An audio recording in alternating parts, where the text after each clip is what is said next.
अस्सलाम वालेकुम नाज़रीन, आज के प्रोग्राम में हम आपको एक बहुत अहम टॉपिक के हवाले से डिस्कस करने वाले हैं। डिमेंशिया यानी भूलने की बीमारी, जो कि नॉर्मली बुजुर्गों में होती है, लेकिन क्या ये सिर्फ बुजुर्गों में होती है? इस हवाले से बात करने के लिए आज हमारे साथ प्रोग्राम में मौजूद हैं जनाब डॉक्टर राना कासिम साहब, जो कि अरसा दराज से इस फील्ड से वाबस्ता हैं। वो हमें डिमेंशिया, इसकी अलामात और इसके तदारुक के हवाले से बताएंगे। तो आइए उनसे बात करते हैं। अस्सलाम वालेकुम सर। वालेकुम अस्सलाम। सर सबसे सब पहले तो ये पता होना चाहिए कि डिमेंशिया होता क्या है। हम पहले ये इसको थोड़ा-सा जी। एक्सप्लेन कर लेते हैं। डिमेंशिया कहते हैं भूलने की बीमारी को। आप भूलना शुरू कर देते हैं। हम्म। अब उसमें कई किस्में हैं। बाज़ होते हैं डिप्रेशन में भूलते हैं, वो डिप्रेशन ठीक होता है तो वो ठीक हो जाता है। हम्म। बाज़ होते हैं कोई बीमारी की वजह से है, वो भूलना शुरू करते हैं लेकिन फिर वो ठीक हो जाता है। कुरान पाक में भी सूरह हज की 9वीं आयत में ये है कि हम आपको बच्चा पैदा करते हैं और फिर वापस आपको बच्चे की हालत में पहुँचा देते हैं। जी। ये बीमारी नहीं, उस लिहाज से ये बीमारी नहीं, ये एक लाइफ की स्टेज हो जाती है। हम्म। अच्छा, अब लाइफ की स्टेज को आप रिवर्स नहीं कर सकते। हम्म। तो वो एक ऐसी सिचुएशन है जिसमें हमारे जो बुजुर्ग हैं उनको उस स्टेज में ही पहुंचने ही ना दें। ऐसी हम्म। स्टेज में ऐसे हालात जो है वो क्रिएट करके रखें हम्म। कि वहां तक वो पहुंचे ही ना। हम्म। तो ये बिल्कुल ठीक हो सकता है। ठीक है। लेकिन अगर ये कहेंगे वहां हो गए और दोबारा उसको ठीक कर ले तो वो नहीं हो सकता।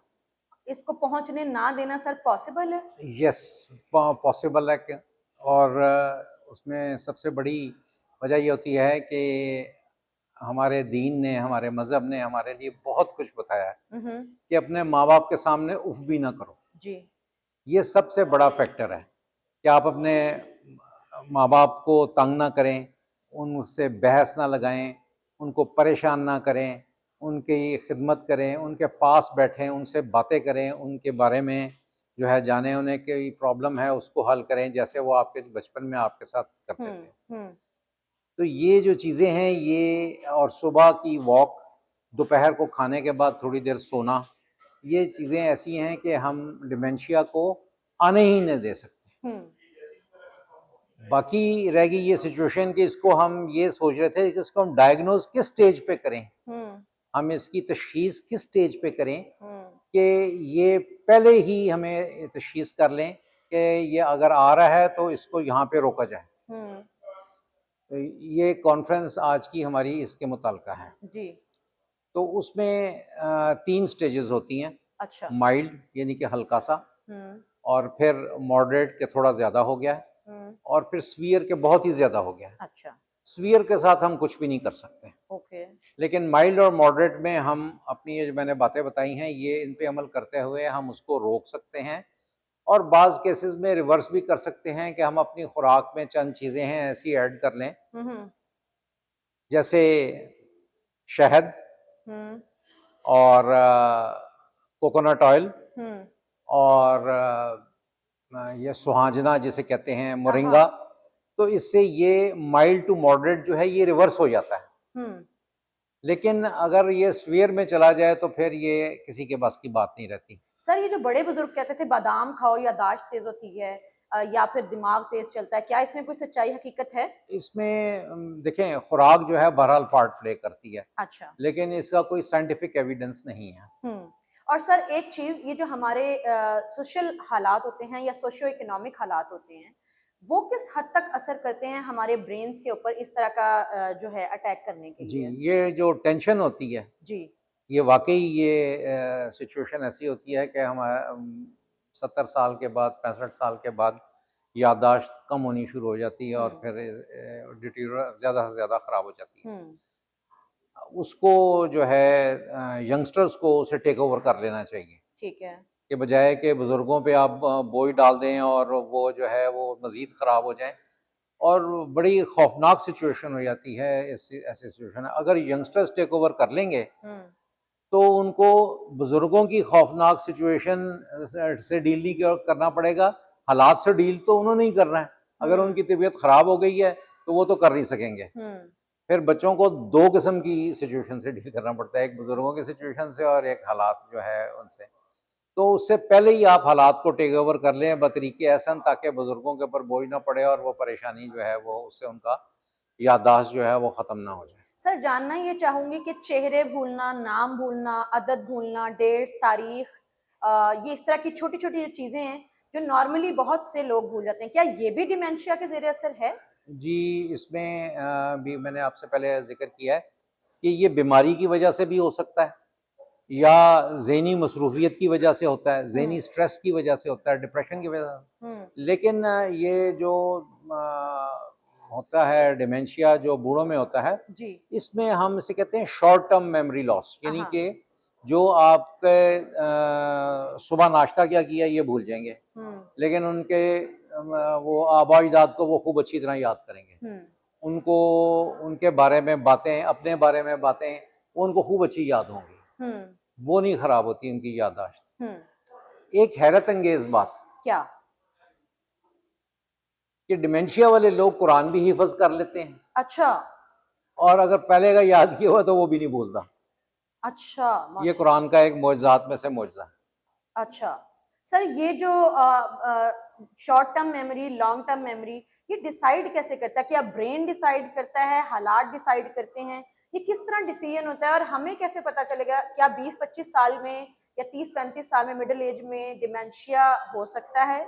हम कब डॉक्टर को जाके कंसल्ट करें, हमें कब ये डिसाइड करना ये चाहिए? 20-25 साल में नहीं होता, ये 65 साल के बाद डेवलप होना शुरू होता है, जो ओके। 70 साल, 75 साल, 80 साल में जाके ज़्यादा हो जाता है। ठीक है। बाज़ लोगों को सिरे से ही नहीं होता, जैसे मैंने आपको बताया, वो वॉक करते हैं, खाना ठीक रखते जी। हैं, दिमागी काम करते रहते हैं, हम्म। दिमाग का इस्तेमाल करते रहते हैं, हम्म। और ब्रेन की वो जो है हिसाब का काम जैसे है ये। और ये बड़े अफसोस से कहना पड़ता है कि हम मुसलमानों में, हम जब रिटायर होते हैं तो फिर उसके बाद कहते हैं जी घर बैठ गए, अब कोई काम नहीं करना, बहुत काम कर लिए। जी। This is very bad. Hmm. ये डिमेंशिया की एक डेमोग्राफी है कि ये कहाँ होता है और कहाँ नहीं होता। हम्म। और बड़ी अजीब व गरीब बात आपको बताऊं कि ये इसराइलियों में नहीं होता, क्योंकि इसराइलीज को नहीं होता? नहीं होता। इसराइलीज मीन्स ये यहूदियों में नहीं होता, अच्छा। क्योंकि वो हर वक्त अपने ब्रेन को जो है मसरूफ़ रखते हैं। और हम ये भी बात है कि तकरीबन 92 टू 93% जो नोबेल प्राइज़ हैं वो भी उनको इसलिए मिले हुए हैं कि उन्होंने अपने दिमाग को इतना तेज़ रखा हुआ है कि वो 90-95 ईयर्स की एज में भी जाके रिसर्च करते रहते हैं और फिर नोबेल प्राइज़ के विनर्स बन जाते हैं। सर, ये जो प्रिजर्व फूड होता है, ये किस हद तक असरअंदाज होता है हमारी दिमागी कमजोरी पे या दिमाग को ताकतवर करने में? क्योंकि बहुत सारे सप्लीमेंट्स मिलते हैं, बहुत सारे एनर्जी ड्रिंक्स मिलते हैं, क्या ये हमारे दिमाग पे किसी तरह या ब्रेन पे असरअंदाज हो सकते हैं?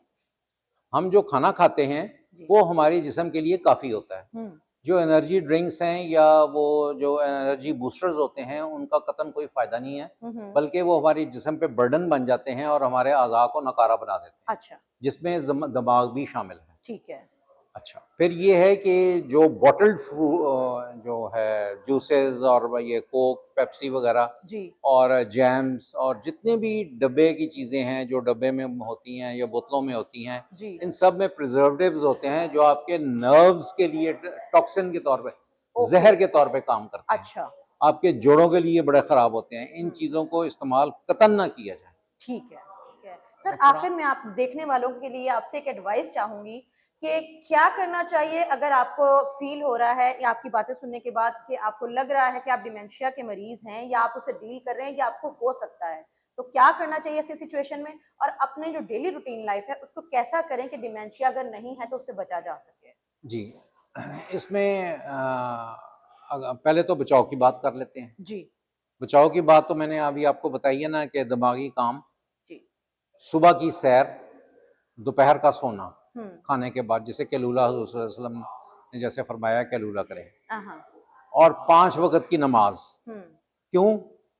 कि नमाज में जब आप बैठते हैं तो और आपके साथी या आपके घर वाले आपके साथ होते हैं, आप बातें करते हैं, बुलाते हैं उन्हें, नमाज पढ़ाते हैं, नमाज पढ़ते हैं, या मस्जिद में जाते हैं तो वहाँ पे दोस्तों यारों से मुलाकात होती है जो आपके मोहल्ले वाले आपके दोस्त बने हुए होते हैं। तो ये सोशल गैदरिंग भी एक पार्ट है कि आपको अल्जाइमर नहीं होता। अच्छा। थोड़ा सा आगे आए, खुराक, अच्छी खुराक तो नहीं, जो खुराक मिलती है वो बड़ी अच्छी है, लेकिन हुँ। उसमें कोशिश ये करें कि हमें ऐसे हम खाना ना खाएं जो पुराना और बासी हो। ठीक है, उससे आपकी सेहत पे असर पड़ेगा और वो फाइनली ब्रेन को ही इफेक्ट करता है। ठीक है। फिर उसके बाद जो मैंने अर्ज़ किया था पहले भी कि सुबह की सैर, जो अर्ली मॉर्निंग वॉक है, वो ऑक्सीजनेशन करती है हमारे ब्रेन की। सुबह बड़ी अच्छी क्लीन एंड क्लियर एयर होती है ठीक है और ऑक्सीजन की मिकदार ज़्यादा होती है। जी। ऑक्सीजन की मिकदार ज़्यादा होने की वजह से जो ब्रेन है वो उसका फंक्शन बेटर हो जाता है। अच्छा खून की गर्दिश ज़्यादा होती है और उसमें फिर खून की गर्दिश ज़्यादा होने से ब्रेन में भी ज़्यादा होती है और वो फिर बेहतर सिचुएशन होती सही। है। ये तो एक हो गई कि इसको उसकी तरफ जाने ना दें। अगर हो गया है तो ये शुरू की एज में 20, 25, 30 साल की उम्र में नहीं होता। नहीं होता, ओके। ठीक है जी, उसमें अगर हो गया है तो वो कोई बीमारी होगी, वो ये अल्जाइमर नहीं होगा। अच्छा जिसे अल्जाइमर का नाम दिया जाता है, वो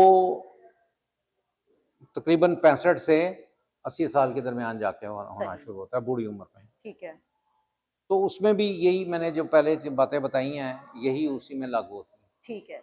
जी, बहुत शुक्रिया सर, आपने अपना मोस्ट कीमती वेलकम। वक्त दिया। मोस्ट नाज़रीन, वेलकम। देखने वालों के लिए कहना चाहूंगी कि तिब्बे नबवी में हम सबके लिए बहुत बेहतरी है। इसलिए कहा गया है कि वक्त पर सोएं, वक्त पर जागें। दिन जागने के लिए बनाया गया है, रात सोने के लिए बनाई गई है। हेल्दी फूड्स लें, अपनी आदतों को मॉर्निंग वॉक करें और इसके अलावा आपके इर्द गिर्द जो लोग हैं उनमें टाइम इन्वेस्ट करें। डिजिटल जितने भी आपके गैजेट्स हैं उनमें टाइम इन्वेस्ट करने से आपका दिमाग कमजोर हो सकता है और आपका दिमाग तन्हाई का शिकार हो सकता है। अपनों के साथ बैठें, उनके साथ शेयर करें, कुछ उनकी सुने, कुछ अपनी सुनाएं। हो सकता है कि आपके बुढ़ापे में आप अल्जाइमर या डिमेंशिया का शिकार ना हो। आज के प्रोग्राम से सादिया खालिद को इजाजत दीजिए। मिलते हैं अगले प्रोग्राम में, तब तक के लिए अल्लाह हाफिज।